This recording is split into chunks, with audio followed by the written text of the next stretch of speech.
2월 16일 한국 시간으로 그렇고요. 미국 시간으로는 2월 15일 저녁 8시 42분입니다. 속보 뉴스로 몇 가지 추려봤습니다.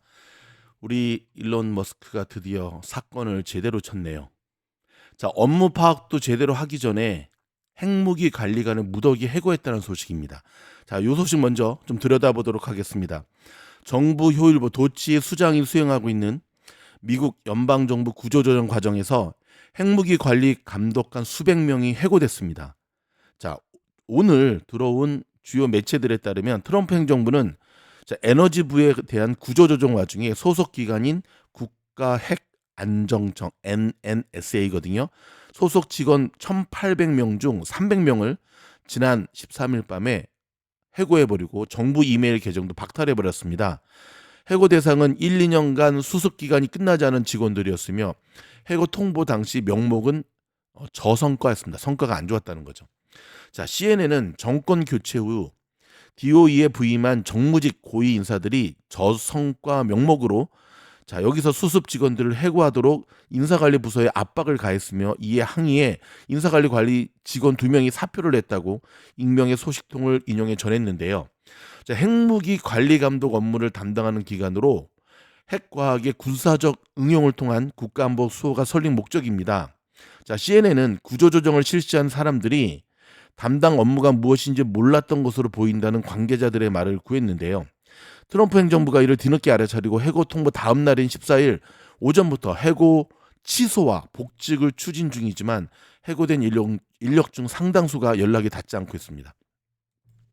이 NNSA 직원들에 발송된 이메일에는 일부 NNSA 수습 직원들에 대한 면직 통보서가 철회되고 있지만 이들 인력과 접촉할 수 있는 방법이 마땅치 않다고 적혀 있다고 NBC 방송은 전했는데요. 자, 테리사 로빈스 NNSA 청장 직무대리는 14일 오전 기관 내부 회의에서 해고된 수습 직원들의 면직을 취소하라는 지시가 내려왔다고 발언한 것으로 알려졌는데 한 취재원은 NNSA가 핵무기 관리 감독을 한다는 사실을 자, DOE가 진짜로 몰랐던 것처럼 보여서 의회가 질겁하고 있다면서 핵 억지력은 국가안보와 안정의 중추인데 이런 억지력의 유지관리 아주 조그만 구멍이 생기기만 해도 엄청나게 겁나는 일이라고 말했습니다. 자, 이거 참 이게 웬일입니까? 잘라놓고 오라고 하니까 열받는데 오겠습니까? 근데 문제는 그들의 업무 인수인계가 제대로 되지 않았다는 거죠. 지금 뭐 머스크만의 잘못은 아닌데요. 너무나 신속하고 강하게 빠르게 공무원들 해고하다 보니까 우려했던 일들이 지금 일어나는 거거든요. 자, 30분 만에 책상을 빼라고 한답니다. 이거 기업에서 쓰던 일을 여기서 이러면 안 되는데 이것도 좀 들여다볼까요? 자, 도치 수장의 해고 조치에 1만 명 가까운 공무원들이 일자리 잃게 되었습니다. 그러니까는 머스크 때문에 10,000명 가까운 공무원들이 일자리 잃게 되었는데 자, 오늘 들어온 소식 등에 따르면 현재까지 미국의 내무부, 에너지부, 보훈부, 농무부, 보건복지부 소속 직원들이 대거 해고됐다고 보도가 했는데요. 트럼프 행정부는 연방기관의 근무기간이 1년 미만의 수습 사원 거의 모두를 해고하라고 지시한 바 있고요.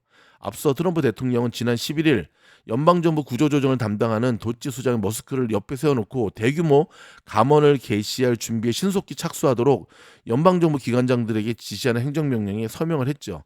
자, 트럼프 대통령은 당초 희망퇴직을 통해 연방 인력 감축을 시도했는데 그러나 시청자가 기대에 미치지 못하는 7만 5천 명의 수준에 그치자 추가 조치를 예고한 바 있습니다.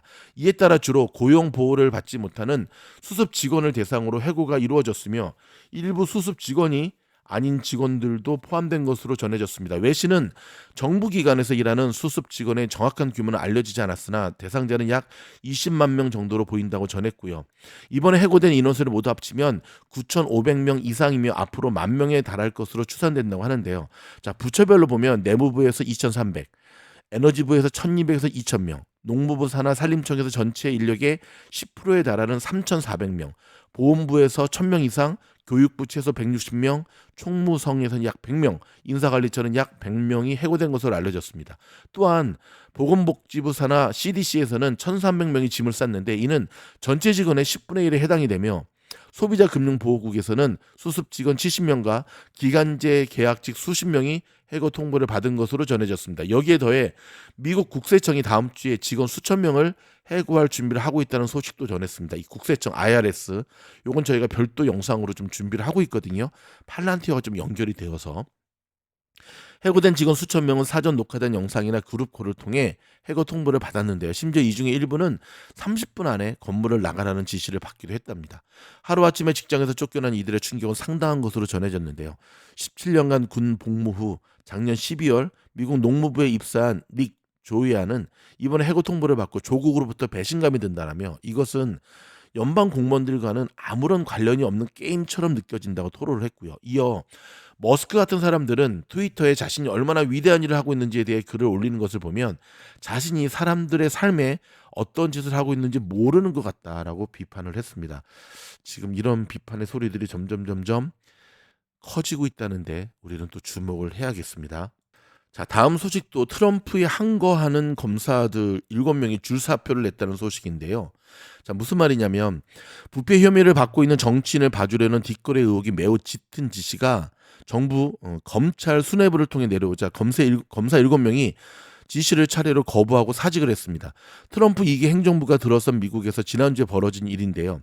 자, 워싱턴 포스트지는 연방 공무원들이 트럼프에게 맞선 눈에 띄는 첫 항거 사례라며 4주 전 트럼프가 2기 집권을 시작한 이래 이렇게 강한 저항은 처음이라고 지적을 했습니다. 그러면서 앞으로 공무원들이 받은 지시가 부당하거나 불법적이라고 판단할 경우 지시를 거부하면서 저항하는 선례가 될 수 있다고 분석을 했습니다.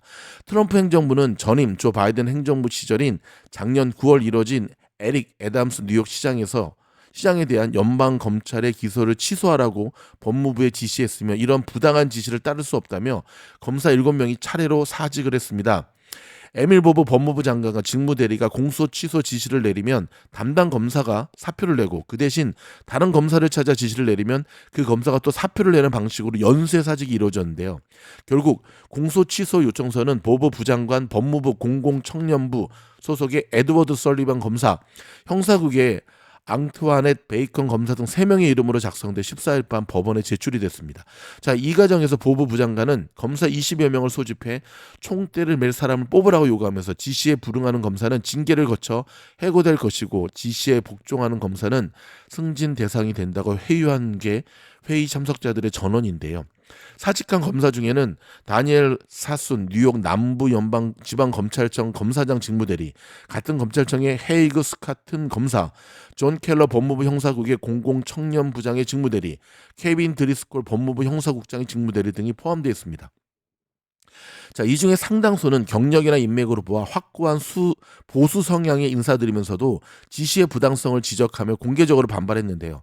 트럼프 대통령이 자신의 반대자들에게 늘상 퍼붓는 과격 좌파 미치광이들이라는 말이 전혀 들어맞지 않는 인물들인 셈입니다.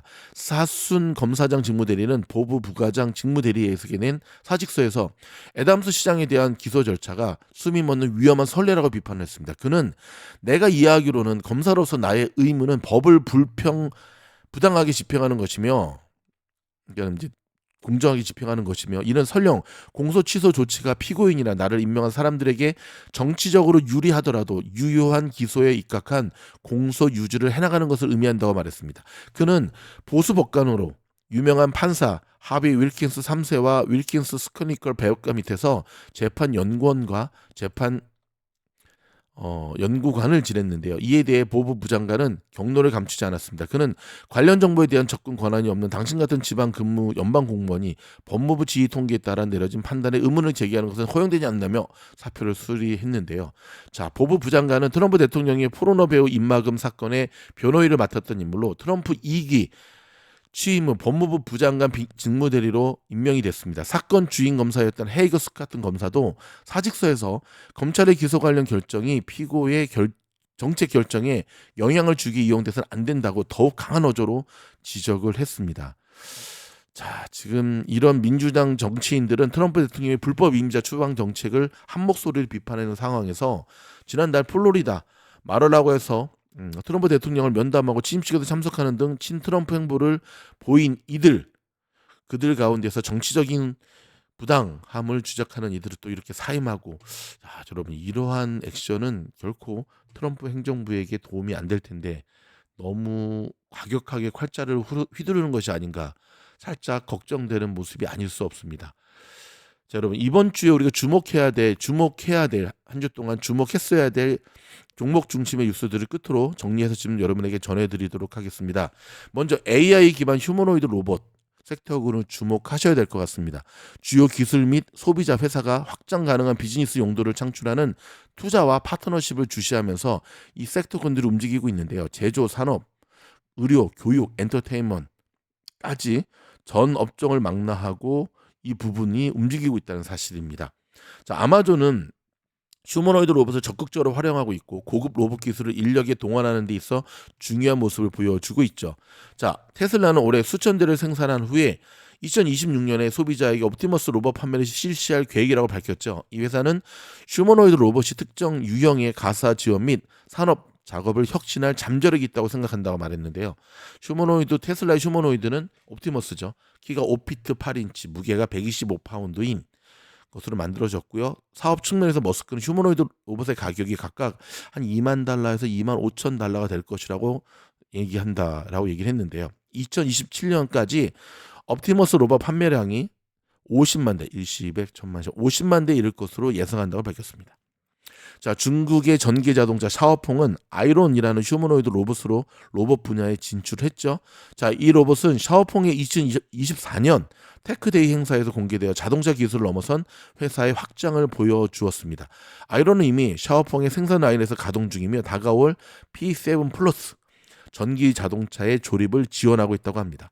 자, 애플은 최근 판매를 늘리기 위해 로봇 시장을 탐색하고 있다고 보도를 했는데요.